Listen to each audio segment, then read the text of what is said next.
하나님 말씀은 신약성경 요한계시록 17장입니다.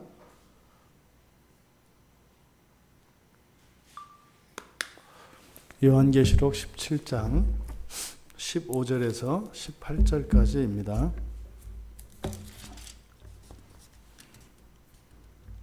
우리 같이 한 목소리로 함께 읽겠습니다. 또 천사가 내게 말하되 내가 본 바 음녀가 앉아있는 물은 백성과 무리와 열국과 방언들이니라.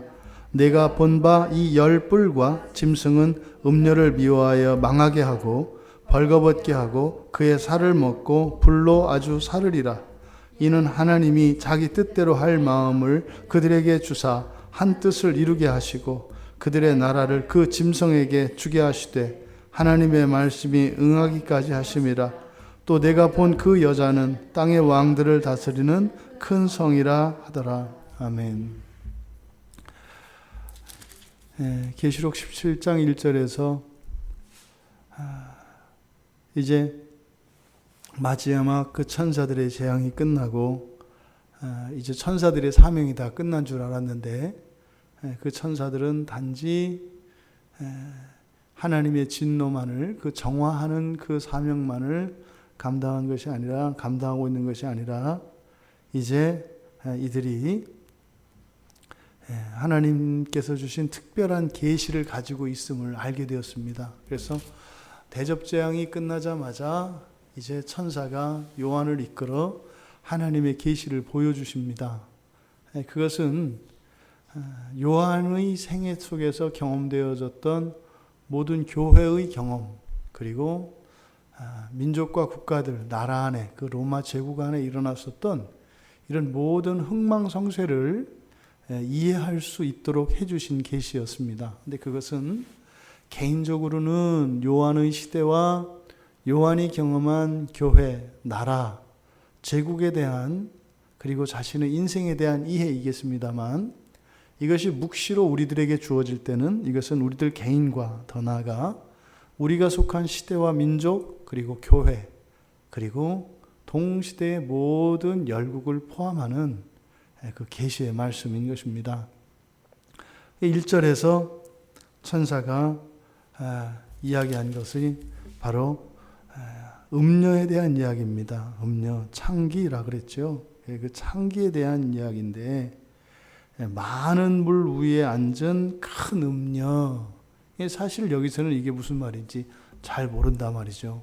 근데 우리가 이제 계시록 17장의 내용을 쭉 읽어보니까 역사적으로는 이것이 로마 제국에 대한 이야기이겠습니다만, 우리가 이제 그 이후를 살아온 현재의 시점에서 영망적으로 역사를 돌아보았을 때 이것은 사실 교회와 상관이 없는 단순한 제국을 이야기하는 게 아니라, 왜냐하면 이제 뒤에 18장에 가면 정치 권력을 잡은 세상 나라의 제국으로서의 바벨론에 대한 이야기가 나옵니다. 그러니까 지금 17장에서 이야기하고 있는 이 음녀라고 하는 것은 바로 교회 안에 일어나는 부패와 부정, 그것으로 말미암는 역사 속에서 일어나게 되는 그 교회의 부패와 타락으로 말미암는 그런 죄악들, 그것을 이야기하고 있다. 그래서 우리는 이 음녀를 교회로 이해해야 된다, 이렇게 말씀을 드렸습니다. 이때 교회라고 하는 것은 본질적으로 성령 안에서 진리의 공동체로서의 교회를 말하는 것이 아니라 불완전한 이 지상교회를 말하는 것입니다. 이 지상교회 안에는요, 신자와 불신자가 같이 섞여 있고 사실은 영적 전쟁터죠. 이 교회는 세상이 들어와서 싸움을 벌이는 영적 전쟁터라면, 교회 밖은 하나님의 백성들이 나가서 일구는 싸움터죠. 그러니까 여기서는 교회 안은 우리가 지켜내야 하는 곳이고, 또 이제 교회 밖으로는 나가서 개척해야 되는 것입니다. 그래서 이 영적인 싸움이 교회 내부와 교회의 바깥에 두 차원에서 전쟁이 일어나고 있습니다. 근데 지금 여기서 말하는 이 음녀라고 하는 것은 사실은 교회의 이름으로 교회의 영광을 가리고 교회를 왜곡시키는 적 그리스도 세력을 말하는 것입니다. 그들은 물론 교회라고 자신들이 이야기를 하겠지만 어떤 진정한 의미에서 교회는 아니다. 근데 교회를 대변하는 세력이다. 이렇게 말씀을 드렸습니다. 1절에서 이야기했을 때 이 음녀의 특성을 바로 물을 깔고 앉았다 그래요. 많은 물 위에 앉았다. 그러니까 많은 물 위에 깔고 앉은 거예요. 그 마치 이것은 옛날에 개울가에서 빨래하는 아낙네들의 모습입니다. 물을 이렇게 깔고 앉았다. 이렇게 철퍽하니 앉아서 그냥 이제 막 그 흐르는 물에 빨래하고 있는 모습이에요. 근데 여기서 앉았다라고 하는 것은 단순히 우리가 앉는 것만을 의미하는 것이 아니라 통치의 자리에 앉는 것도 앉는 것입니다. 그래서 다스린다. 그래서 통치한다. 이런 의미도 있습니다.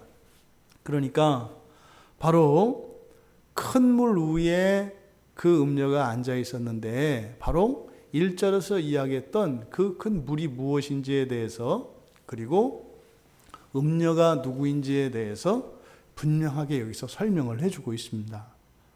그러니까 이 내용을 통해서 우리가 그동안 살펴보았던 것을 종합적으로 정리할 수가 있는 것이겠죠.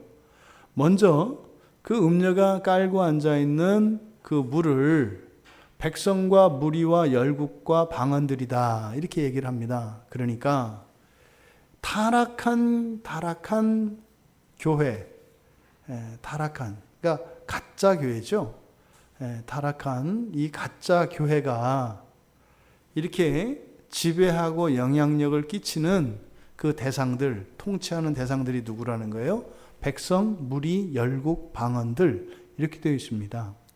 여기서 백성은 라오스라고 하는 말인데 이거는 특별히 성경 안에서 언약의 백성들, 하나님의 백성들을 지칭할 때 사용하는 말입니다.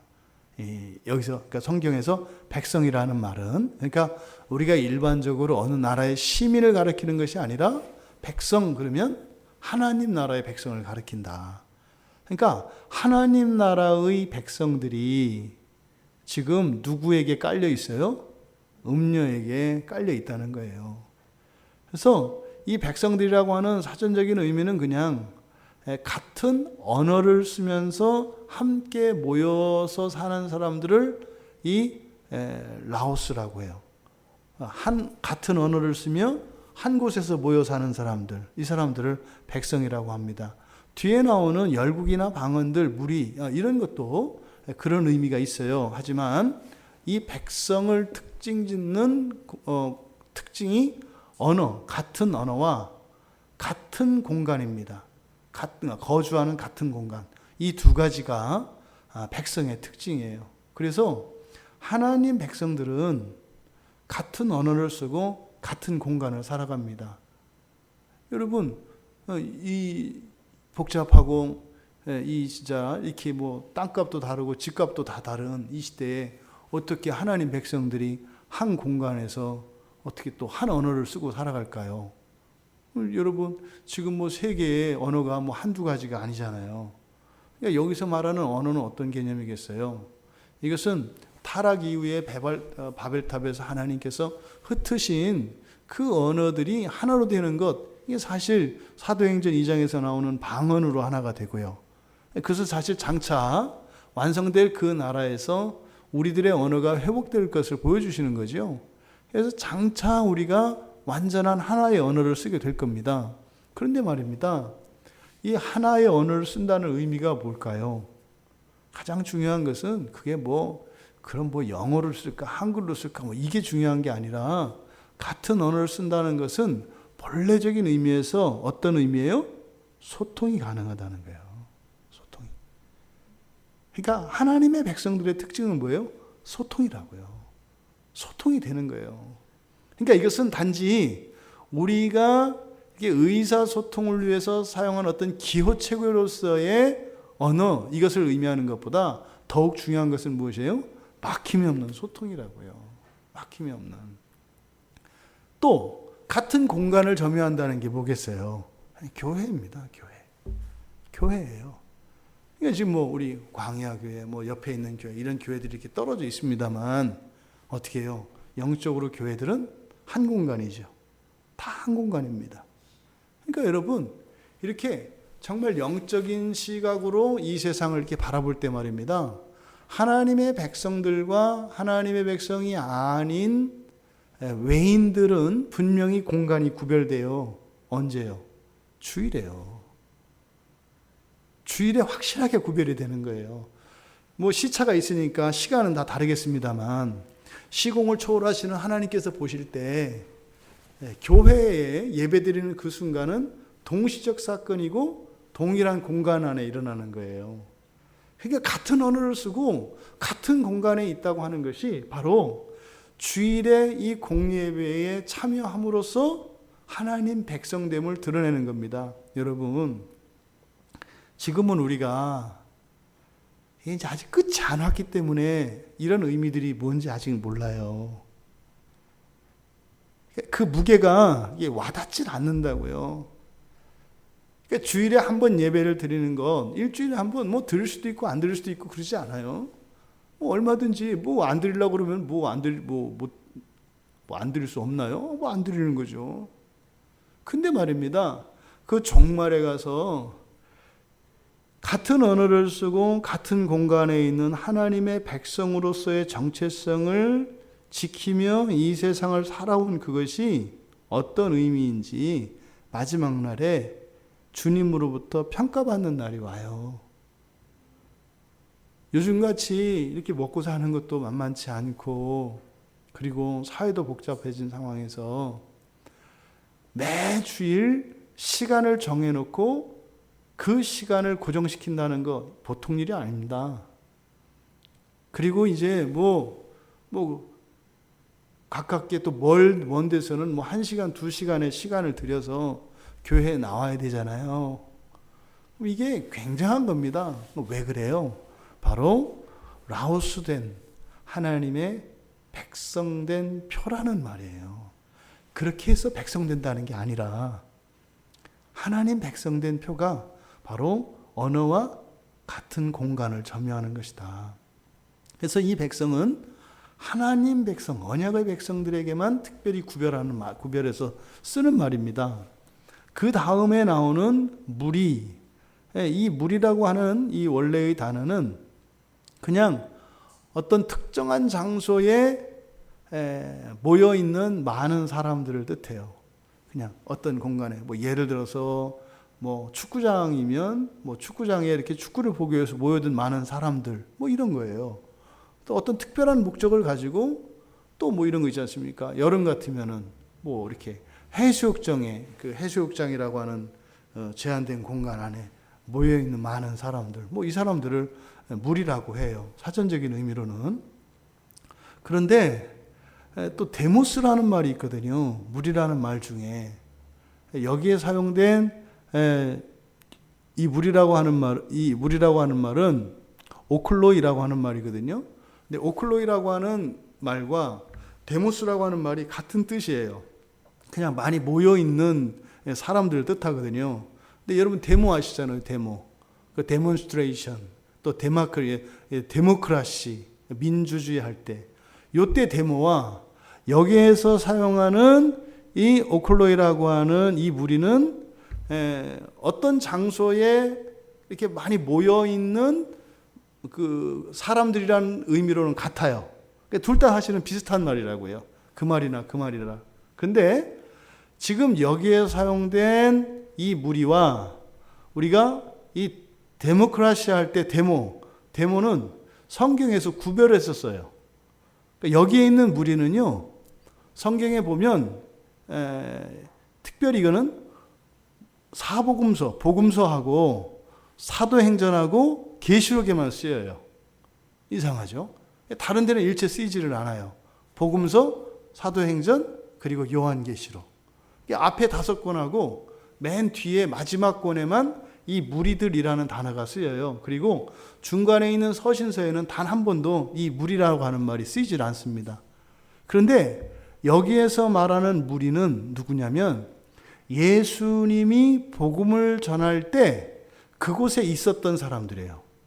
그러니까 복음을 들을 수 있는 기회가 주어졌던 사람들, 그 사람들을 무리라고 한다고요, 성경에서는.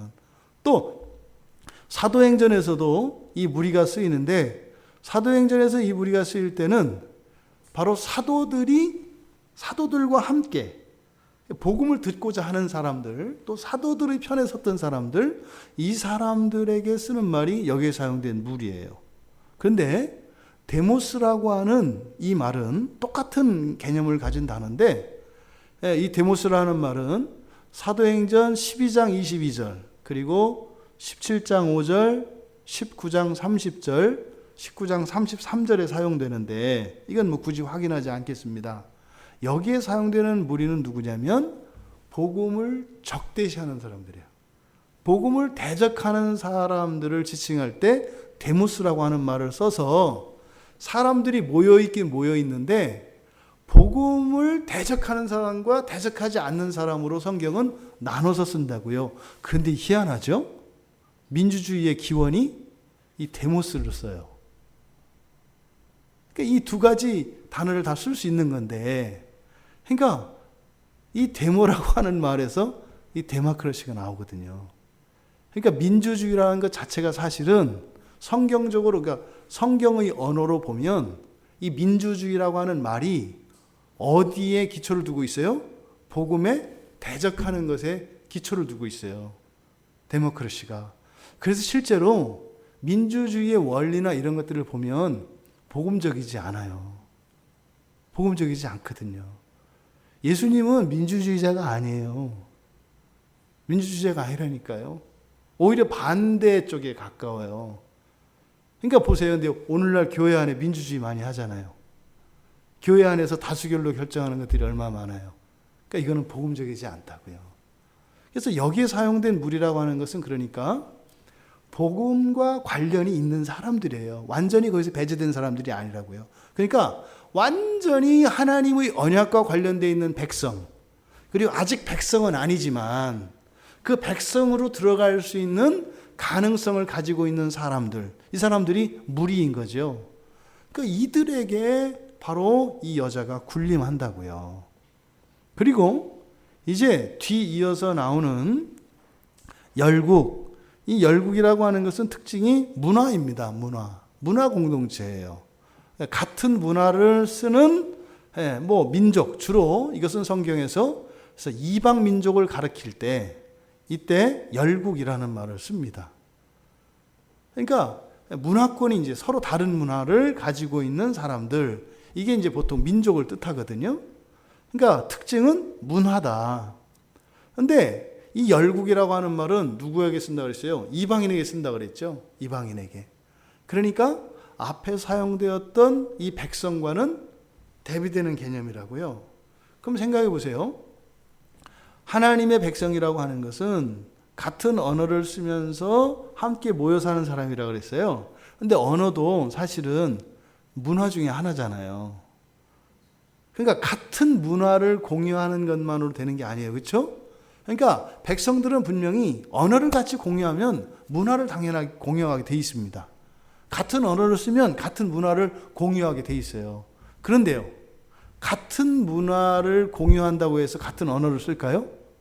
그렇지 않아요. 맥도날드를 똑같이 먹고 햄버거를 먹는다고 해서 똑같은 민족 아니다 이 말이에요. 지금 이번에 저 북한 냉장고 열어보니까 거의 코카콜라도 있고 다 있더만요. 그렇다고 해서 이게 아니다 말이에요. 그래서 문화라고 하는 것은 사실은 너희와 우리를 구분할 수 있는 기준이 된다 안 된다? 안 된다는 거예요. 안 된다는 거예요. 그래서 문화만으로 이렇게 우리가 누구를 분별할 수 없다. 보세요. 오늘날 우리가 신앙생활을 하는데 기독교 문화가 있습니다. 기독교 문화. 그렇죠? 우리들의 신앙생활도 일종의 문화라고 할 수 있어요. 그러니까 국어사전에서 정의하는 종교의 의미가 문화라고요. 종교는 문화의 한 양식, 부분집합이란 말이에요. 일반인들이 생각하는 종교관념은 그냥 문화의 하나거든요. 그 얘기는 뭔가요? 우리가 참된 신앙을 가지고 정말 하나님을, 예수 그리스도를 믿는 온전한 믿음으로 하나님을 섬기는 정말 예수를 나의 주로 고백하는 사람들이 아니라면 눈에 보여지는 이런 신앙생활이 그저 문화생활에 불과할 수 있다 이 말이에요. 여러분 요즘에 교회가 인기가 좀 뜬다니까요. 예, 이게 자꾸 세속화되면 될수록 교회가 조금 이렇게 올라가요. 왜냐하면 교회가 또 사실 보면 괜찮은 문화거든요. 좀 있어 보이잖아요. 예, 왠지 착해 보이고 일주일에 한 번 갔다 오면 그래도 이렇게 반성하는 사람처럼 보이잖아요. 뭐 그런 거죠. 그러니까 아셨죠? 전에도 말씀드렸잖아요. 어느 사회에 가서나 뭐 일반인 우리 같은 서민들이 바라는 게 하이 클래스로 들어가는 거 아니에요. 상류 문화로. 기본이 종교가 있어야 한다니까요. 아니면 확실하게 무신론으로 무장되어 있어야 되는지. 근데 확실하게 무신론으로 무장되려면 공부 많이 해야 돼요. 그보단 공부 안 하고 그냥 일주일에 한 번 교회 다니면, 거기다 이왕이면 좀 큰 교회, 예? 이렇게 뭐 이렇게 지체 높으신 분들이 있는 교회 이렇게 다니면, 예? 뭐 S교회, 뭐 이렇게 얘기를 하잖아요. S망교회, 뭐 이렇게 이런 거. 이런 게 이제 문화화되어 있단 말이죠. 그러니까 우리가 생각해 보세요. 그게 사람만 나누는 게 아닙니다. 여러분, 항상 이런 말씀 우리가 나눌 때는 누구에게 적용해라? 나에게 적용해라. 우리들에게도 말입니다. 문화화되어 있는 신앙의 영역들이 있어요. 우리들도. 이게 뭐예요? 습관적으로 아무 생각 없이 하는 이런 것들. 뭐 이런 거죠. 우리가 일상에서 남발하는 용어들 있잖아요. 그냥 의미 없이 남발하는. 이게 문화라고요. 문화 코드가 되어버리면 그냥 아무런 의미 없이 그냥 써버려요. 그냥 써버리는 거. 그러니까 이게 정말 조심해야 합니다. 그 대표적인 거 주여 있잖아. 아이고 주여, 아이고 주여. 그 주는 그 주가 아니에요. 그 주는 한 100번이면 한 번은 줄 거예요. 그 주가 술인지 주님인지 어떻게 알아요? 주여 주여 하는데. 술 먹어본 사람들은 주여 할 수 있어요. 아이고 술 한잔 먹었으면 이거를 아이고 주여 뭐 충분히 가능성이 있어요. 조심해야 된다 이 말이에요. 조심해야 한다고요. 그러니까 우리의 신앙 안에 참된 신앙조차도 이게 뒤집어져서 문화화 되어버리면 어떻게 되는 거예요? 하나님 백성에서 벗어나는 거예요.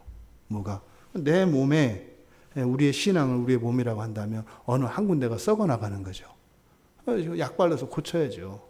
이 일이 계속 일어나는 겁니다. 어쨌든 여기서 이 열국이 의미하는 바는 중요한 것은 뭐다? 문화 개념이다. 문화. 조심할 것은 이것이 참된 신앙과 참된 경건생활과 문화생활이 겉으로는 드러나지 않는다. 그럼 그것을 어떻게 우리가 구별할 수 있다? 앞에서 얘기했던 언어와 한 공간에 같이 참여하는 거예요. 여러분 보세요. 중세 때 황제들이 벌벌벌 떨었던 게 뭔지 아세요? 예배 못 나오게 하는 거예요. 예배 못 나오게 하는 것 때문에 그 어마어마한 권력을 가지고 있으면서도 교황한테 꼼짝 못해요. 교황이 당신 오늘 예배 나오지 마. 그러면 이게 그 사람들은요 죽음인 거예요. 그러면 그냥 싹싹 비는 거예요. 잘못했다고. 근데 뻗대잖아요. 너 그러면 성찬 참여하지 마. 그러면 이건 지옥 가는 거거든요. 그러니까 지금 오늘날 보세요. 얼마나 우리 기독교 신앙이 문화화되어 있는가. 종교는 자유다라고 생각하지 않으시는 분. 종교는 자유다. 대부분 종교는 자유다라고 생각해요. 그건 뭐예요? 문화죠. 그러면 내 딸이 내가 자식 되는 것도 자유다. 이렇게 되는 거예요? 말이 안 되잖아요. 아니 부모 자식 관계가 자유예요? 예? 하고 싶으면 하고 하고 싶지 않으면 관두는 거예요? 아니잖아요. 그럼 우리가 예수 그리스도를 믿는 것, 이것은 하나님을 아버지 삼는 거거든요. 그럼 가족 관계 안에서 자유가 아니잖아요. 그럼 종교가 자유예요? 아니죠. 기본적인 건데 우리는 어떻게 해요? 아무 생각 없이 종교는 자유다. 왜요? 학교에서 그렇게 가르쳤으니까. 어려서부터 그렇게 가르쳤단 말이에요. 종교는 자유다. 종교는 자유다. 종교는 자유다. 그게 무슨 말이에요? 뒤집어서? 언제든지 네 엄마 아버지 떠나서 네 마음대로 가도 되고, 부부는 서로 갈라서 헤어져도 되는 거고, 애들 갖다 버려도 되는 거고, 이게 정신 속으로 들어오는 거예요. 근데 그 말이 그 말이라고 연결이 되냐고요. 전혀 연결이 안 되잖아요. 종교는 자유다, 종교는 자유다. 이게 뭐예요? 종교는 성경에서 정의하는 종교는 뭐라고요?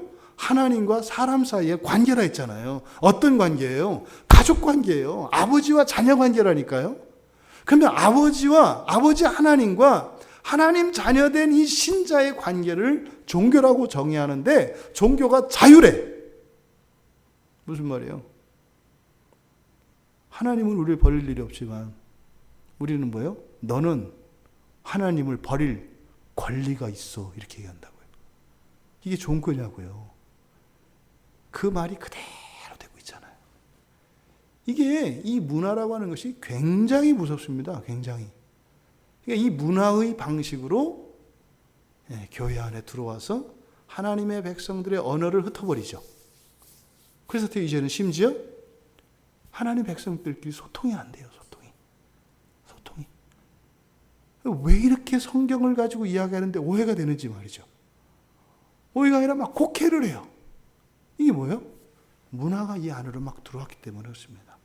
문화가 마치 안경이나 카메라 렌즈 이런 색깔 필터를 끼우는 것처럼 여러 가지 문화로 이렇게 필터를 끼워버리니까 왜곡이 돼요.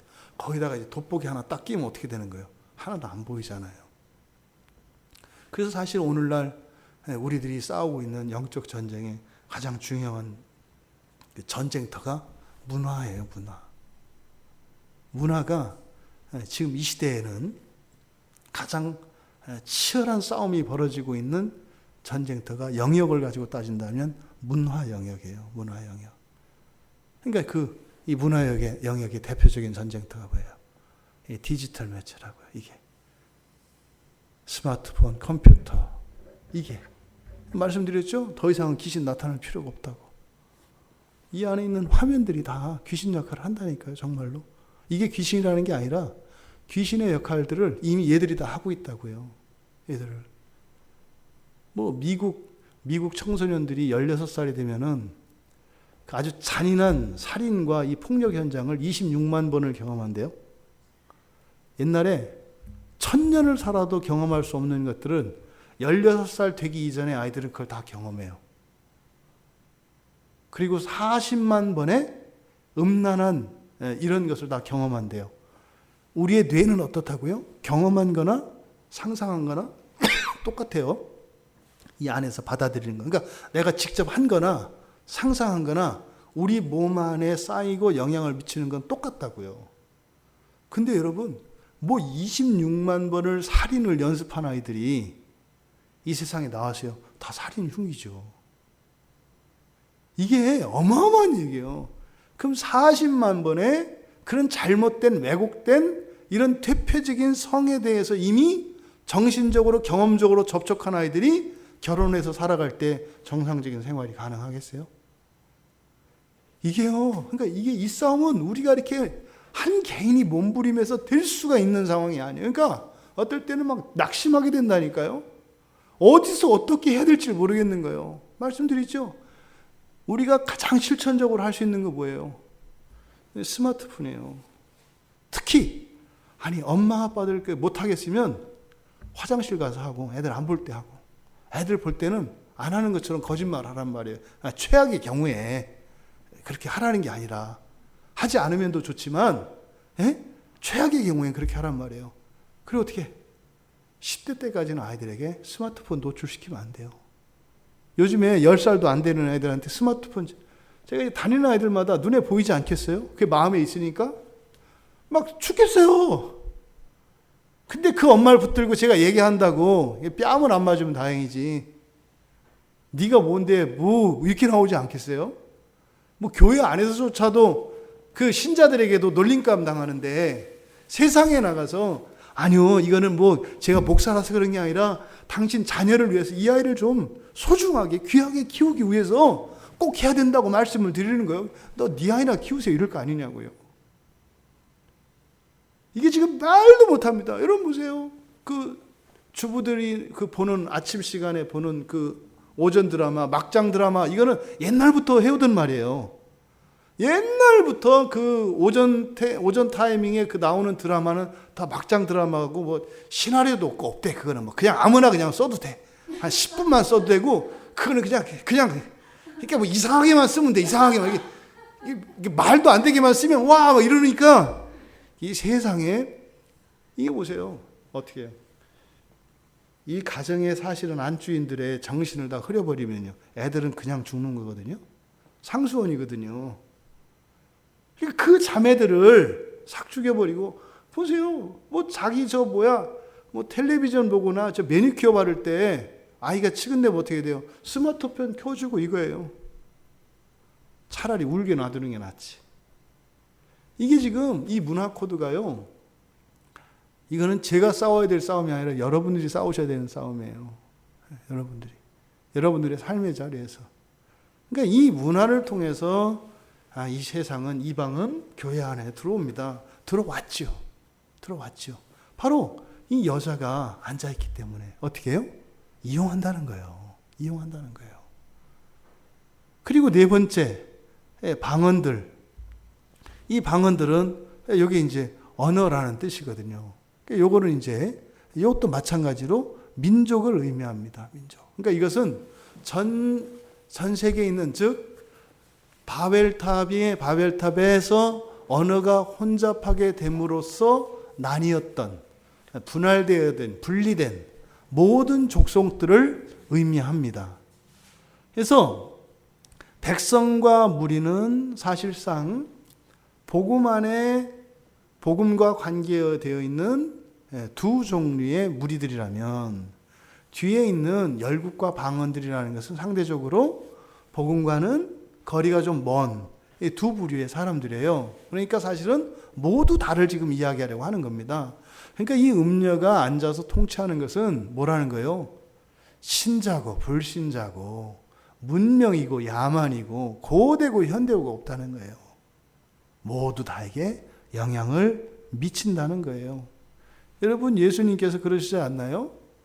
제자들한테 가서 모든 민족을 제자로 삼으라고 하셨잖아요. 근데 그 모든 민족 할 때 이 모든 민족은 사실은 이 네 가지의 개념 모두를 다 포괄하는 거죠. 예수님께서 모든 민족에 가서 복음을 전하라고 하셨을 때는 말입니다. 그러니까 이 음녀가 이렇게 이 세상에 있는 모든 사람들에게 영향을 미친다고요. 그래서 이 세상에 일어나는 모든 부정, 부패, 부조리, 악의 책임은 누구에게 있다? 교회에게 있다. 교회에 있어요. 교회. 그러니까 어찌 되었든 교회의 세상에 들어와서 교회의 주도권을 쥐고 교회의 이름으로 못된 짓을 다 한다 할지라도 직접적으로 하는 것은 그들이겠지만 어쨌든 교회의 명패를 쓰니까 책임은 누구에게 있어요? 교회에 있다고요. 그래서 무슨 위대한 대통령이 나오거나 위대한 인물이 나와서 그 시대와 민족과 국가가 소망을 가지는 게 아니라니까요. 여러분에게 소망이 있다고요. 여러분들의 작은 실천과 인내, 그게 이 나라 이 민족을 바꿔요. 그리고 이 시대에 멈출 수 없는 수레바퀴를 멈추고 그것을 되돌리는 역할을 한다고요. 어떻게 우리가 그 일을 하겠어요? 성령이 함께 하시니까. 성령이 함께 하시니까. 당나귀처럼 그렇게 수레바퀴를 사마귀가 굴러오는 수레바퀴를 맞서면 된다는 거예요? 안 된다는 거예요? 안 된다고 가르치잖아요. 낭랑것처럼. 그러다 밟혀 죽게 으깨진다 이거 아니에요. 근데 성경이 우리에게 그렇게 한단 말이죠. 예? 근데 우리는 사마귀가 아니에요. 우리는 성도거든요. 절대 수레바퀴는 우리를 그냥 이렇게 아무 의식 없이 이렇게 밟고 지나가지 못합니다. 설사 내가 밟혀서 죽을 수 있어요. 그런데요. 그만큼 수레바퀴의 속도가 늦춰집니다. 근데 교회 역사는요. 여러분 잊지 마세요. 예수님이 하신 일이 뭐였어요? 죽으신 거예요. 이 그리스도인의 승리는 세상에서 생각하는 그 승리가 아니라니까요. 최후 승리죠. 근데 왜 그럴까요? 구원 때문에 그런 거예요. 악을 싹 쓸어버리고 세상 바꾸는 거는 지금 당장이라도 영광의 방식으로 하실 수가 있어요. 근데 구원은요, 그게 안 되는 거예요. 구원은 피 흘림의 방식으로 이루어져야 하기 때문에 신자들이 고난당하는 거라니까요. 고통 가운데 있는 거라니까요. 제가 뭐 엉뚱한 짓 하다가 예를 들어서 다 집을 다 들어먹어서 알거지가 됐어요. 얼마나 힘들겠어요, 그죠? 그런데 그것이 어떻게 된다? 이 시대를 정화하고 구원하는 일에 도움이 된다는 거예요. 제가 제 잘못으로 그렇게 됐지만 신자가 당하는 어떤 종류의 고난도 그래서 이 세상 전체에 빛이 되고 소금이 된다는 거예요. 이게 신자라는 존재예요. 우리가 잘해서 이렇게 막 사람들이 부러워하는 그것이 아니에요. 사실은 그건 뭐가요? 우리가 돈이 많고 권력이 많다면 그것으로 살리는 효과를 통해서 하나님께 영광을 돌리는 거죠. 내가 소유한 것으로 가지는 게 아니에요. 그것들의 재화의 힘과 그 기능, 그것을 가지고 하나님께 영광을 돌리는 것이고, 실제로 존재적으로 우리가 하나님께 영광 돌릴 수 있는 것은, 영광 돌리는 것은 고난과 고통입니다, 여러분. 사람들한테 무시당하고 사람들한테 이렇게, 이게 세상을 살려요. 그런 일 우리가 하고 싶냐고요? 안 하고 싶잖아요. 근데 하나님은 그것을 쓰시고 그것을 의롭다 여기시고 그것을 우리의 공로로 삼으신다고요. 근데 사실 우리가 자랑 못해. 왜요? 그런 것 원인 속에는 나의 죄가 있거든. 그러니까 이거를 뭐라고 할 수는 없어. 근데 하나님은 부끄럽게 하시는 것이 아니라 오히려 그것을 영광스럽게 바꾸시죠. 이것이 영적인 원리입니다. 시편 22편 27절과 28절에도 보면 그 마지막에 대한 이야기 그렇게 나와요. 땅의 모든 끝이 여호와를 기억하고 돌아오며 열방의 모든 족속이 주의 앞에 경배하리니 나라는 여호와의 것이요 여호와는 열방의 주제심이로다. 마지막 날에는 하나님의 이 영광과 승리가 성취가 됩니다. 근데 그거 되기 전까지는 이런 고통과 고난의 시간이 반드시 있다. 자, 그렇다면 지금 그 여인 음녀가 앉아있는 물이 그렇대요. 그러니까 사실은 우리가 여기서 교훈하는 것은 음녀로 다시 말해 교회의 부패와 부정, 신자의 죄악과 이런 불결, 이것이 단순히 개인적이거나 그 교회 공동체만의 것은 아니구나라는 거예요. 심지어는 그게 또 교회 밖에 있는 그 예수를 믿지 않는 사람들과만 관계되어 있는 것이 아니라 어떤 사람들은 순결한 주님의 백성들에게까지 영향을 미친다는 거예요. 우리 기독교인들이 놓치고 있는 아주 중요한 부분이 있어요. 놓치지 말아야 되는데 놓치고 있는 부분. 기독교 신앙은 공적이라는 겁니다. 공동체적이에요. 구원은 개인적으로 임합니다만 구원받는 순간 그때부터 그리스도인의 삶은 우주적인 지평으로 확장된다고요. 그러니까 우리들의 작은 이런 신앙의 실천과 우리 안에서 일어나는 이런 성화의 일들은 결단코 개인적인 일이 아니에요. 그래서 우리 가정과 관계되어 있고요. 우리 집안, 우리 사회, 이 나라, 민족, 더 나아가 온 인류에게까지 영향을 미치는 거라고요.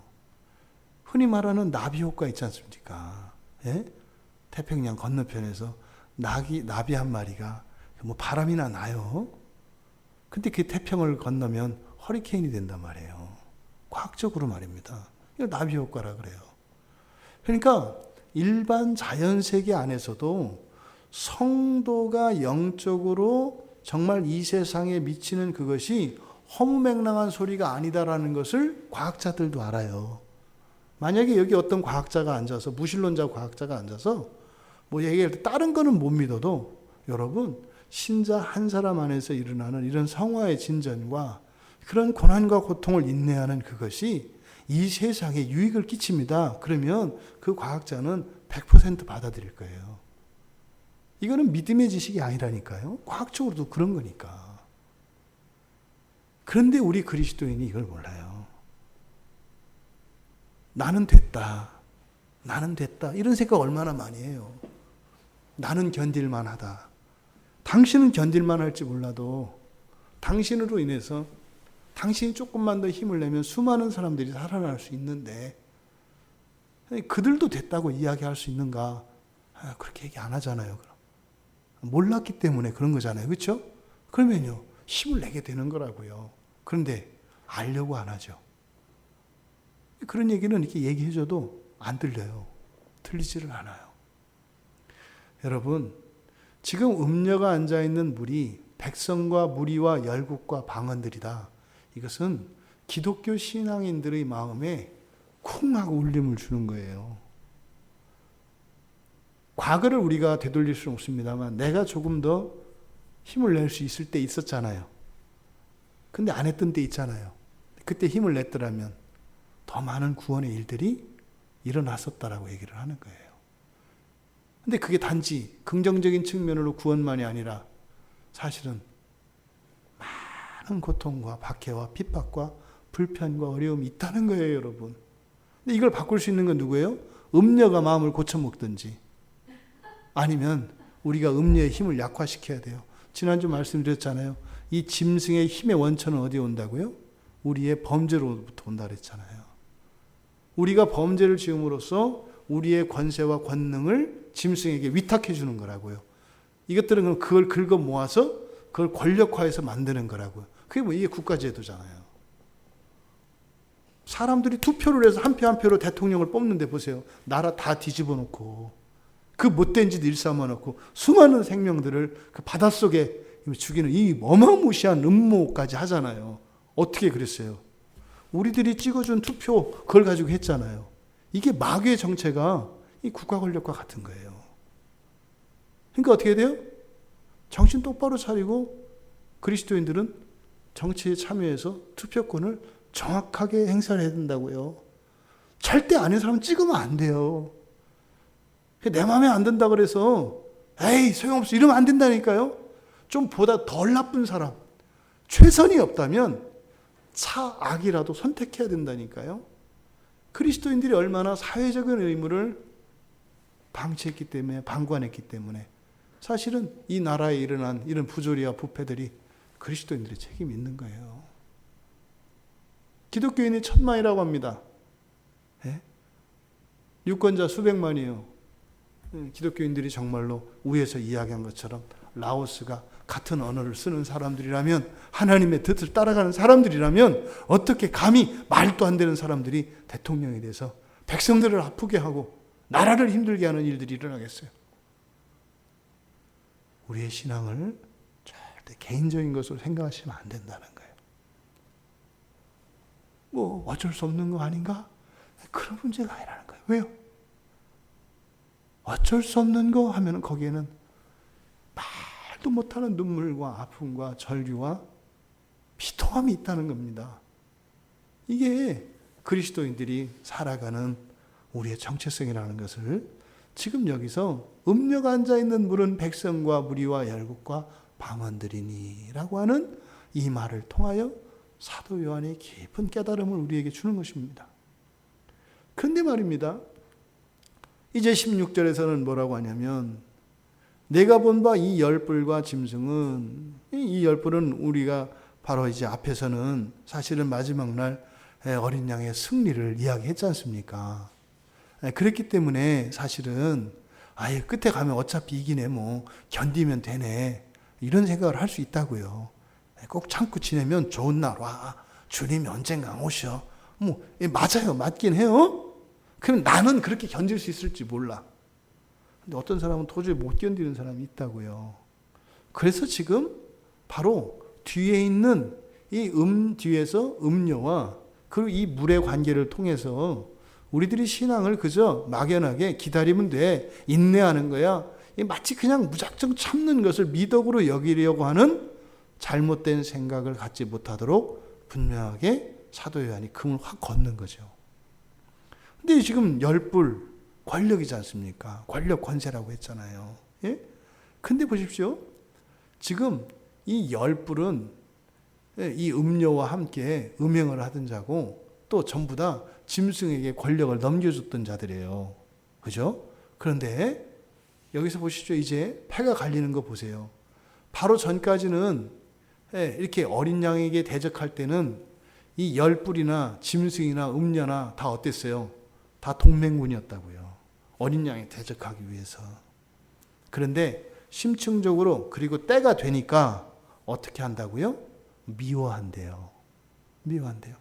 여기서 지난주 우리가 살펴보았던 것처럼 이 미세오라고 하는 말, 우리말에 미워한다라고 번역되어 있는 이 말, 이게요 덜 사랑한다는 말이라고 했어요.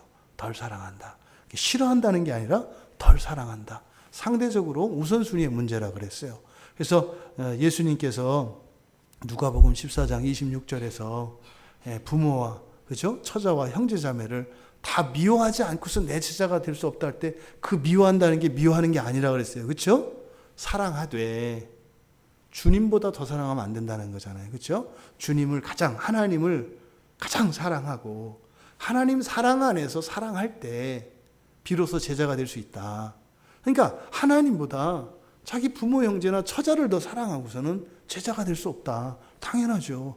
그럼 주님이 내 사랑을 방해할 텐데 제자가 되겠어요? 원수가 되죠. 그렇게 되는 거죠. 그러니까 여기서도 지금 미워한다는 말은 싫어하는 게 아니에요. 동맹군이니까. 그러니까 암투와 같은 것이죠. 그러니까 열불과 짐승이 먼저 음녀를 제거하네요. 그죠? 그러니까 어린 양에 대해서는 열불, 짐승, 음녀가 한편이에요. 그런데 요 셋을 놓고 보면 어떻게 돼요? 이제는 열불과 짐승이 한편이고 음녀가 이제는 밀려나는 거예요. 이게 따돌림 당하는 거잖아요. 이 참 가슴이 찢어지는 얘기예요. 가슴이 찢어지는 얘기예요. 가룟 유다가 예수님을 팔아먹을 때 제사장들이 엄청 칭찬했을 겁니다. 자네가 이민족을 살렸네. 그래서 굉장히 칭찬했을 겁니다. 나중에 조롱거리가 됩니다. 뭐예요? 제 주인을 문 놈. 제 주인을 문 놈. 이렇게 되는 거예요. 이 음녀, 타락한 교회가 마지막에 가서는 어떻게 돼요? 미움을 받아요. 미움을 받아요. 얼마나 상심이 크겠어요. 예? 나만 사랑하는 줄 알았던 내가 나를 이제 버릴 때, 내가 아닌 다른 누군가를 더 사랑할 때, 여성들은 더 잘 느끼지 않아요? 저는 잘 모르겠지만, 여성들은 한을 품으면 온유를 해도 서리를 내리게 할 수 있다면서요. 이게 아픔이 크다는 얘기 아니에요, 더?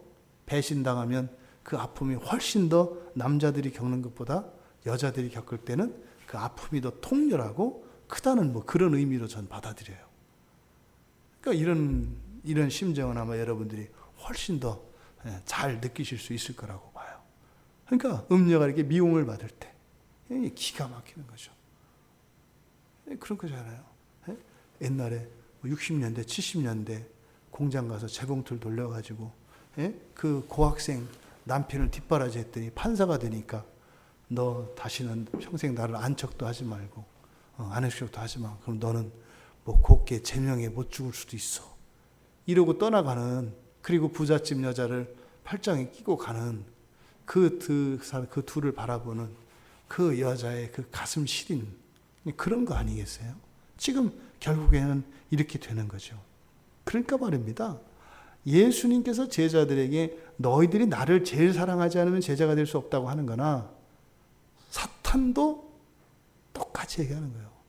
사탄도 사탄의 제자가 되려면 뭐 해야 되는 거예요? 다 버리고 사탄을 제일로 사랑해야 되는 거예요. 그러니까 마지막에 가면 어떻게 돼 있어요? 결승전에 가서 사탄과 예수님 중에서 이렇게 하면 안 되겠다. 예수님, 사탄 이렇게 해야지. 그래서 예수님과 사탄 중에서 누구를 사랑할 것인가 이렇게 되는 거죠. 그렇죠? 사탄을 사랑은 꼬레비가 돼서 잘려나가는 거고 예수를 사랑하면 예수의 제자가 되는 거고 이런 거죠. 결국엔 어떻게 돼요? 마지막에 가면 결단해야 되는 때가 와요. 예수의 편에 서든지 마귀의 편에 서든지 서야 될 때가 와요. 근데 그 전에는 어떤가요? 흐릿하니까 예수의 편에 서긴 섰지만 이쪽에 약간 걸칠 수 있다고 생각하는 거죠. 그게 그동안 보여왔던 이 음녀가 벌인 작태인 것입니다. 결국에는 교회는 교회예요. 결국 교회는 교회예요. 교회는 사탄을 사랑할 수가 없어요. 일시적으로는 타협하고 이런 것이 가능하다고 생각했지만 타협한 게 아니에요. 속은 거예요. 속은 거라고요. 그걸 사랑인 줄 알았지만 아니라고요. 속은 거라고요. 그래서 결국에는 마지막에는 미움을 받게 되어 있다. 보십시오. 이제 그거로 끝이지 않습니다. 아주 여기를 읽어나가면서 얼마나 이렇게 넘어가는데 안 넘어가요. 너무 어려워서 마음이 너무 힘들어요. 음료를 미워한대요. 끝나는 게 아니에요. 네 가지가 쭉 나와요. 두 번째는 망하게 한대요. 망하게 한대요. 망하게 한다는 거는요. 뭔가 좀 있는 것 같고 그래도 좀 번듯해 보이는 그러니까 조금이라도 괜찮아 보이는 구석은 어떻게 한다는 거예요? 완전히 깡결이 다 뭉개버린다는 거예요. 이게 망하는 거예요. 조금이라도 가치가 있는 것, 조금이라도 어떤 아름다움이 있는 것, 조금이라도 어떤 덕스러움이 있는 것, 선해 보이는 구석이라고도 있는 것, 이거를 깡그리 부숴버리는 것, 이게 망하는 거예요. 악해도 그래도 선한 이런 구석은 있잖아요. 근데요, 여기서 망하게 한다는 것은 완전히 없어지는 걸 말해요. 그럼 이런 존재는 어떤 존재인가요? 멸절되는 것만이 가장 아름다운 존재. 생각만 해도 끔찍한 거 아닌가요? 그 관계 속에서도 있잖아요. 너는 없는 게 우리를 도와주는 거야. 이게 얼마나 기가 막힌 이야기예요. 그러니까 멸절시키라는 거예요. 망하게 한다. 게다가 어떻게 해요? 벌거벗긴대요. 벌거벗긴대요. 망하게 하는 것뿐만 아니라 아예 벌거벗긴다. 벌거벗긴다는 것은요. 이런 옷을 벗기는 거니까. 옷은 신분을 나타내죠. 그러니까 이것은 명예 또 권세를 나타냅니다. 그러니까 옷을 벗긴다는 것은 모든 권세와 명예와 신분을 다 박탈시키는 거예요. 왜요? 망하게 하고 나서 재기하지 못하도록. 일체 일어날 수 없도록 아예 싹을 잘라버리는 거예요. 예전에 이렇게 반란을 일으키거나 그러면은 그냥 3족, 9족을 다 멸해버리잖아요. 왜? 복수하지 못하게 하려고. 그러니까 지금 망하게 하고 나서 옷을 벗게 하는 것은요. 절대로 재기하거나 복수할 수 없도록 철저히 뿌리를 잘라버리는 거죠. 근데 이 옷을 벗기는 것은 단지 이런 명예와 권세만 제거하는 것이 아니라 거기에는 무엇까지 주어져요? 수치까지 주는 거예요. 수치까지 주는 거예요. 수치까지. 그러니까요. 좋아할 만한 구석, 아름다워할 만한 구석, 선하게 여길 만한 모든 것들을 완전히 없애버리고 모든 권세와 모든 명예와 신분을 박탈하고 거기다 어떻게 돼요? 완전히 수치로 덮어버리는 거예요. 이런 줄 알았다면 안 했겠지 않았겠어요? 이런 줄 안 했지 않겠냐고요. 몰랐죠. 그러니까 예수님이 그러잖아요. 그때 가서 근데 이를 갈고 후회할 거라고. 이를 갈고 후회할 거라잖아요. 알았다면 안 그러죠.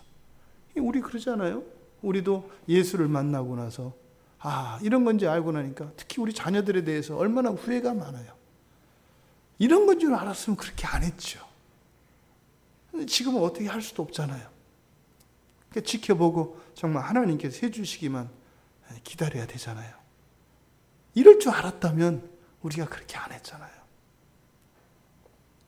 그러니까 그 마지막 날에 이렇게 그 여자가 당할 일 망하게 되고 그리고 벌거벗김을 당하게 될 것이라는 것. 그 다음에 세 번째로는요. 그의 살을 먹는데요. 이때 살은 육체, 몸에 대한 번역입니다. 성경에는 사람의 몸을 의미하는 단어가 헬라어 단어가 두 개가 있어요. 하나는 소마고 하나는 사르코스거든요. 소마는 인간의 존재론적으로 인간이 가지고 있는 몸, 신체를 의미해요. 근데 이 사르코스라고 하는 말은 똑같은 말이에요. 똑같은 말인데 이 성경에서 이 사르코스라고 하는 말은 죄로 죄인의 몸을 의미해요. 그러니까 그냥 예를 들어서 하나님 나의 몸을 받으세요 할 때는 사르코스겠어요? 소마겠어요? 소마겠죠. 하나님께 드리니까. 그렇죠? 하나님 성령의 불로 내 몸을 태워주세요 할 때는 소마겠어요? 사르코스겠어요? 사르코스겠죠. 그러니까 이게 사르코스입니다. 그러니까 여기서 그녀의 살을 먹는다. 그러니까 뭘 먹는다는 거예요? 죄를 먹는다는 거예요.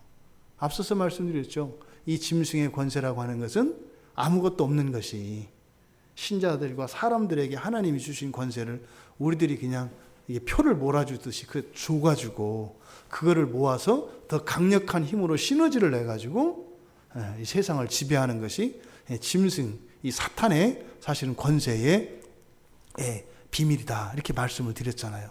그러니까 지금 여기서 그녀의 살을 먹는다. 살을 먹을 것이다. 이것은 지금 죄를 말하는 겁니다. 왜요? 이제는 마지막에 이용하고 마지막에 써먹는 게 뭐겠어요? 그가 가지고 있는 힘과 권세를 이용하는 거죠. 전리품으로 챙기는 거죠. 왜요? 그 생명을 말입니다. 그러니까 이거는 뭐 그냥 완전히 그 이렇게 사람들이 이렇게 사용하는 이런 동물들 중에서 뭐 고래가 그렇대요. 고래는 뭐 아무것도 안 버린다 그래요. 버리는 게 아무것도 없대요. 뭐 정말 다 쓴다더라고요. 전부 다. 그런 거죠. 그러니까 이 사탄 마귀는요, 굉장히 알뜰하고 굉장히 경제적이라니까요. 안 버려요, 안 버려. 그러니까 어떻게 해요? 다 그렇게 해가지고 살까지 먹어버려요. 그리고 나서 어떻게 해요? 그로 끝나는 게 아니에요. 살 먹으면 먹고 나면 찌꺼기 뭐 있을 거 아니에요. 그렇지 않아요? 그 뒤에 보니까 어떻게 돼요? 불로 아주 사르리라. 여러분, 근데 불로 사르는 것은 어떤 의미가 있어요? 정화예요, 정화. 물로 씻고 불로 태우는 것은 정화하는 것입니다. 여러분, 근데 보세요. 지금 음녀가 한 일이 뭐예요? 창기짓을 하고 하나님의 백성들을 괴롭히고 세상들 위해서 군림하면서 착취하고 권세를 누렸죠. 그리스도가 받으실 영광과 그 권좌를 지켰죠. 벌 받아야 되잖아요. 지금 벌을 받고 있네요. 근데 누구한테 벌을 받아요? 자기가 믿었던 이 짐승의 세력으로부터 그 벌을 받아요. 차라리 하나님으로부터 받으면 그러려니 하지 않겠어요? 근데 이 더 나쁜 놈들한테 벌을 받을 때 어떻게 했어요? 여러분 그러지 않아요?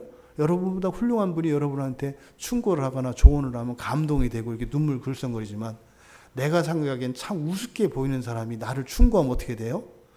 참 기가 막히죠. 심장이 벌렁거리죠. 그러니까요, 얼마나 무서운가 보세요. 음녀가 저지른 잘못에 대해서 반드시 하나님이 심판하시는데 하나님이 직접 하지 않으세요. 사실은 그건 뭐예요? 하나님이 악의적으로 그런 게 아니죠. 자기가 하나님 삼았죠. 자기가 사탄 마귀를 하나님 삼았잖아요.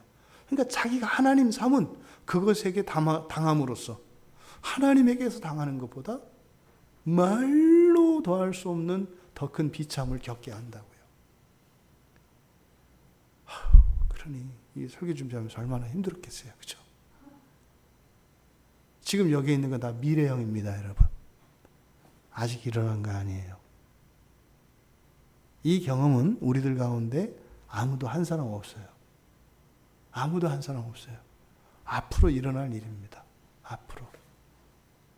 근데 이렇게 이들이 이렇게 열불과 짐승이 음녀를 이렇게 네 가지 방식으로 막 공격하고 박해하는 그 이유에 대해서 17절에서 이야기하고 있어요. 이는 이건 왜냐하면이잖아요. 그죠? 우리말 성경에 이는 이거는 왜냐하면을 이렇게 번역한 거예요.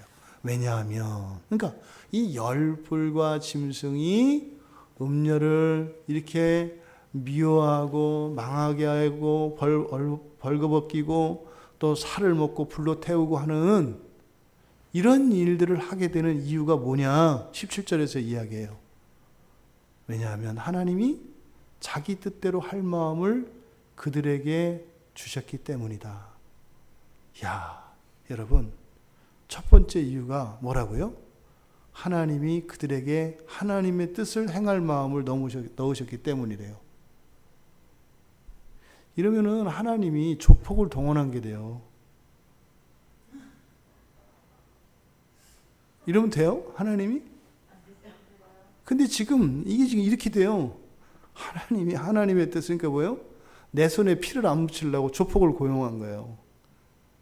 이제 앞서 말씀드렸잖아요. 지금 하나님의 심판이 그들로 해서 이루어졌어요. 근데 그들은 그들대로 사실은 더 죄를 짓고 악을 행한 건데 결과적으로 하나님의 심판을 행한 게 됐거든요.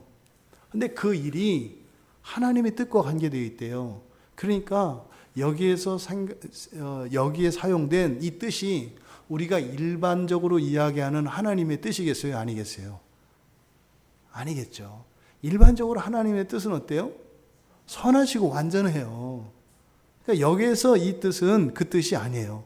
지난주에 앞에서 나왔던 그노메 배웠잖아요. 그노메. 그노메라고 하는 이 의견 일치, 이것은 뭐다? 경험을 통해서 갖게 되는 어떤 결정, 견해라고 했잖아요. 근데 사실 하나님한테는 쓸 수 없는 말인 거죠. 그노메라는 말이. 하나님이 뭘 경험하고 나서 알게 된다면 말이 돼요? 안 되는 거죠. 왜요? 하나님은 이미 전지하시거든요. 전지, 시간과 공간을 초월해서 다 아시는 하나님인데 그 하나님이 이렇게 뭐 경험해 보고 나서 알았다는 게 말이 돼요? 그래서 하나님의 뜻이라고 하는 여기에 그노메라고 하는 단어를 넣어서 그 하나님의 뜻을 행할 마음이라고 하는 것을 뭐겠어요? 응분의 대가를 말하는 거예요. 그들 스스로. 그러니까 하나님의 예정 속에는 우리가 순종과 불순종이 다 있다 그랬잖아요. 그죠? 우리가 순종을 하면 하나님이 축복하세요. 불순종하면 그거로 인한 벌이 있어요. 그러니까 지금 여기서 하나님의 뜻을 행할 마음 할 때 이 뜻은 바로 경험적으로 알게 된 그리고 결정하게 된 그 뜻을 말하는데, 그러니까 하나님이 그렇게 경험하고 나서 이렇게 결정했다는 의미가 아니라 사실은 뭐예요? 그들 각자가 선택한 대로 만약에 불순종의 길을 택했다면 그대로 되어지는 하나님의 뜻 있잖아요. 그런데 그걸 또 하나님의 뜻이라고 하긴 그래. 왜? 악을 향해서 악으로 더 큰 악이 지금 악을 서로 치고받고 하는 이런 것이기 때문에 그 과정 자체가 선하지 않다 이 말이죠. 그래서 표현은 하나님의 뜻이라고 하는 표현을 썼지만 그 의미는 하나님의 주권 안에서, 다시 말해 불순종의 길을 택했을 때 이미 그것은 예정된 일이었다. 요 이야기를 하려고 하는 것인데 그들의 입장으로는 뭐예요? 스스로 자초한 그 결과가 이루어지도록 했다라고 말씀을 하는 거예요. 그러니까 이것은 무슨 말입니까? 반드시 이런 일은 일어날 거라는 거예요. 이런 길을 택하면 어떻게 해요? 반드시 그것은 일어난다 이 말이에요. 그래서 이렇게 우리가 하나님의 말씀에 순종하는 것과 불순종하는 것은 종말론적으로 구원과는 별개로 분명히 인과론적인 부분이 있다라고 그랬어요. 그죠? 우리가 하나님을 열심히 섬기고 하나님께 기도하고 하나님을 의지하면 반드시 그것에 대한 하나님의 복과 은혜가 주어져요. 근데 하나님의 뜻을 거스르고 나의 힘으로 살고자 한다면 반드시 그거로 인한 고생길이 열려요. 이거는 이런 부분에 있어서는 인과론적인 부분이 있다. 뭐에? 우리의 성화의 과정에 있어서는. 그래서 우리가 일반은 그러니까 이게 신앙을 떠나서 일반적인 그 인간으로서 갖춰야 될 이런 덕목도 성숙한 그리스도인들은 다 갖추게 된다 그랬어요. 그래서 이런 노력과 열심, 정직, 이런 도덕적 선들이 그리스도인들에게도 적용이 된다. 또 두 번째, 한 뜻을 행할 마음을 주셨대요. 한 뜻을 행할 마음 뭐예요? 하나님이 불순종하면 벌을 주기로 되어 있었잖아요.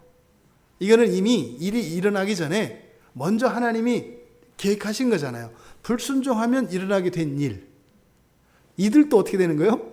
불순종하면서 딱 갔는데 하나님이 불순종하면 그렇게 되는 그 일을, 이것들도 그 마음을 먹는다 이 말이에요. 이해되시죠? 예.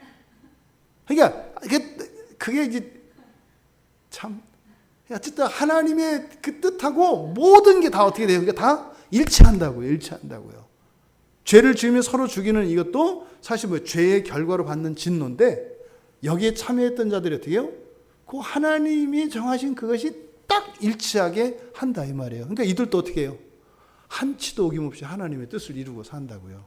여러분, 죄를 지으나 순종하나 다 하나님 뜻을 이루고 사는 거라고 얘기하는 거예요. 이렇게 하든 저렇게 하든 우리는 다 하나님의 뜻을 이루고 살아요. 그러니까 하나님 뜻대로 하옵소서, 이건 굉장히 우영한 발상인 거예요. 그게 그 뜻이 어떤 뜻인지 이게 함부로, 그 마음속에는 아닌 거죠. 그래서 하나님의 뜻을 이루는 게 중요하지 않아요. 어떤 뜻? 하나님의 선하신 뜻을 이루는 것. 축복하고 살리는 이 뜻을 이루는 뜻이 이루어져야 되지, 불순종과 심판을 가는, 이렇게 해서 이루어지는 게 딱 맞는 한 뜻, 이런 한 뜻은 우리가 추구하면 안 돼요. 세 번째, 그들의 나라를 그 짐승에게 줄 마음이에요. 네. 그들의 나라를 짐승에게 주게. 이게 그게 뭐겠어요? 또 어떻게 돼요 지금? 사망 길로 가는 거죠. 사망 길로. 이렇게 서로 치고받고 싸우면서 결국은 이것을 누구한테 지금 주려고 한다고요?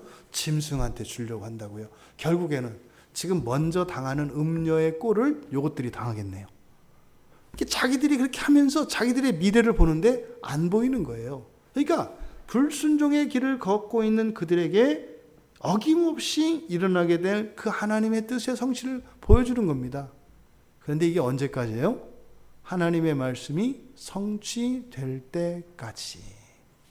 하나님의 말씀이 성취된다. 하나님이 이 세상을 창조하시고 보시기에 심히 좋으셨다 하셨습니다. 보시기에 심히 좋으셨다 하셨습니다. 그런데 그때 누구에 대한 평가는 내리지 않았다? 사람이 완전히 변화될 때까지 이 일이 계속되는 거예요. 그러니까 하나님의 말씀이 성취된다고 하는 것은 그토록 하나님이 기다리셨던, 그렇게 사랑하셨던, 그리고 이 성취되기 전까지는 짝사랑을 하셔야만 했던 그 하나님의 그 가슴앓이가 끝나는 순간인 거예요. 이제는 하나님의 마음이 진심이 그대로 받아들여지고 또 그것에 대해서 완전히 반응할 수 있는, 그러니까 지금 앞에서 일어나는, 사실은 이 타락한 교회 안에 일어나는 이런 끔찍한 일들이 결국은 무엇을 향해서 가요? 회복과 완성을 위해서 가는 거예요. 계시록에서 우리가 발견한 가장 큰 은혜 중에 하나, 큰 복음은 무엇이냐면 회개입니다. 회개가 무지 좋은 거구나. 살아있는 동안 우리가 회개하는 게 굉장히 좋은 거구나. 굉장한 복음이구나. 라고 하는 것을 저는 개인적으로 요한계시록에서 얻은 굉장한 보석과 같은 진리였어요. 지금 여기서 일어나는 이런 끔찍한 일들은 사실은 뭐예요? 온전케 만들기 위해서, 완성시키기 위해서 악을 악으로 지금 단련하며 그 과정을 겪어서 완전히 하나님을 인정하지 않을 수 없게 하는 마지막 순간까지입니다. 그때까지 이 일은 계속 될 것이다. 그리고 마지막으로 이제는 그 음녀에 대해서 이야기합니다. 되게 무서운 말이고 되게 상징적인 말이에요. 내가 본 그 여자는, 사실은 이제 이게 우리에게 이제 확 다가오는 거거든요. 이게 뭐지? 이 중간에 있었던 일들은 사실은 이 음녀가 이러저러한 일들을 했기 때문에 그런 건데, 뭐지? 음녀가 뭐지? 근데 이 여자는 땅의 왕들을 다스리는 큰 성이라. 굉장히 다양한 해석이 가능한 말입니다. 여기에서 큰 성이다. 성이라고 하는 것은 뭐 여러분도 다 아시는 폴리스예요. 폴리스. 그냥 마을이잖아요. 모여서 사는, 사람들이 모여서 사는 폴리스. 그런데 여기는 큰 성읍이에요. 큰 성읍. 이걸 영어로는 메트로폴리스라고 합니다. 메트로폴리스가 뭐예요? 대도시를 말합니다. 대도시. 섬찟한 것이 오늘날 일어나고 있는 대도시화 현상. 이제는 시골이 없어져요. 그렇죠? 전부 다 도시가 사람들 다 흡수해버립니다. 요즘 그래서 우리가 알고 있는 GBT 그 선교회에서 보니까 되게 좋아요. 그 성경 번역하기가. 왜냐하면 옛날에는 산골에 들어가서 원주민을 만나야 되는데 지금 이 사람들이 도시로 다 나온대요. 그래서 도시에서 이 원주민들을 만나서 거기서 공부하고 이렇게 하니까 성경 번역하는 데는 되게 좋대요. 근데 그 말은 뭐예요? 종말이 점점점 가까워져 오고 있는 거예요. 그래서 이 대도시라고 하는 이것이 바로 그 여자라고 이야기를 해요. 사실은요, 사도 요한은 오늘날 이런 대도시는 상상도 못합니다. 사람이 1000만이 모인다고요? 이거는 있을 수가 없는 얘기예요. 이게 상상도 못하는 얘기예요. 몇백만 명이 모인다고요? 이거는 사실은 지금 사도 요한이 여기에서 말하는 큰 성읍은 오늘날 현대적인 의미의 도시는 상상할 수도 없는 겁니다. 상상할 수도 없는 거예요. 요한이 경험한 큰 도시라 그래봐야 로마일 텐데 이거는 그 몇십만, 이거는 아무것도. 그럼 사실 몇십만 도시도 뭐 세계에서 하나 두 개 있는 거죠. 근데요, 뭐 예지간한 뭐 이미 여기 뭐 안양만 해도 얼만데요. 이게 지금 그 여자가 땅의 왕들을 다스리는 큰 성이다라고 했을 때 바로 이 대도시, 큰 도시가 가지고 있는 이것이 엄청난 상징적이고 영적인 의미가 있다라는 거예요. 여러분 곰곰이 생각을 해보면 사실은 도시화가 되고 난 이후에 일어나는 범죄들의 숫자가 증가하고 모든 범죄들이 이 도시와 관계에 있다는 것을 우리가 연결지어 보면 많은 것을 묵상하게 합니다. 실제로 교회가 왜 대형화될까요? 도시가 커지기 때문에 그래요. 많은 사람들이 모여지기 때문에 도시가 돼요. 그러면 많은 사람들이 모이면 어떻게 돼요? 거기에 권력이 생겨요. 지금 요한은 사실은 앞으로 일어날 일 알지 못해요. 그냥 계시를 받아 적은 것 뿐이죠. 근데 우리가 이 말씀을 듣고 소름이 돋는 것은 이것이 우리 삶 속에 이미 경험되었기 때문입니다. 그렇다 해서 뭐 우리가 도시를 떠나자 이런 얘기가 아니죠. 어떻게 해야 돼요? 도시에서 이 도시성, 도시화를 제거해야 돼요. 도시 안에 살야 돼요. 그래서 도시에 섞여서 살면 안 되고, 도시에 이렇게 우리가 흡수 통합되어서는 안 되고, 도시 안에 있을지라도 우리는 어떻게 해요? 천성을 향하여 나아가는 순례자로 우리는 살아야 한다는 것을 잊지 말아야 합니다. 어디서요? 교회에서요. 하나님의 백성으로. 절대 우리가 도시 속으로 빨려 들어가서는 안 됩니다. 우리의 생활의 공간은 비록 같이 할지라도 절대 우리의 정신과 우리의 삶은 도시 속에 있어서는 안 되는 겁니다. 왜요? 들어가는 순간 이미 계시록 17장에서 우리가 살펴보았던 이것은 운명과 같이 우리들에게 강요돼요. 그리고 거기서는요, 버티려고 해도 그 자체가 고난과 외로움과 박해의 연속이에요. 그러니 지금 27장에서 우리에게 정말 더욱더 부각되는 큰 가치가 있다면 교회입니다. 교회가 비록 이 큰 성읍에서 정말 홀로 외딴섬과 같이 적막하고 좀 외지고 좀 문화적으로 뒤처진 것처럼 보일지는 몰라도 이 안에서 우리가 소통을 누리며 우리가 함께 그 소망, 한 소망을 바라보고 살아가는 믿음의 공동체인 것을 서로 확인하며 살아갈 수 있다면 이 음녀가 큰 성읍이라고 했던 그 큰 성읍을 살아갈 수밖에 없는 이 시대를 살아가는 우리들에게 더욱더 교회가 우리들에게 소망이 된다는 것을 깨닫게 합니다. 여러분, 더 우리의 삶의 중심을 교회에 두어야 합니다. 교회를 벗어나서 무엇을 하려고 하는, 그래서 우리들이 개인적인 신앙에서 벗어나지 못하고 있다면 이제는 공동체 신앙으로 교회 안으로 들어와야 합니다. 그래서 교회 안에서 안전한 우리의 피난처를 삼고, 그리고 이 안으로 밀려 들어오는 세상의 문화적인 공격에 대해서 맞서 싸워서 정화하고 오히려 그들을 정화시켜서 거룩하게 하고, 또 우리가 이 대도시 속으로 나아가서 그것에 하나님의 나라를 세우는 그 영적인 싸움에 참여하는 그리스도의 군사들로 그렇게 살아가시기 바랍니다. 그러면요, 하나님이 함께 하십니다. 여러분이 계셔서 이 나라가 소망이 있고 이 교회가 소망이 있고 제 인생에도 소망이 있습니다. 하나님도 여러분 때문에 소망을 놓지 않으시죠. 우리를 그렇게 이 어두운 시대 가운데 하나님의 사람으로 부르신 그 하나님의 은혜를 찬양하며 감사합시다. 그리고 우리에게 주어진 인생을 살아가는 것 두려워하지 맙시다. 그리고 문화화되어 있는, 자꾸 문화 코드로 바뀌려고 하는 우리의 사고와 우리의 언어 습관들을 지켜나갑시다. 그래서 우리 가정을 지키고 우리 교회를 지키고 이 지역사회와 이 시대를 지키는 일에, 그 거룩한 일에 참여할 수 있는 우리 모두가 되기를 주님의 이름으로 축원합니다. 우리가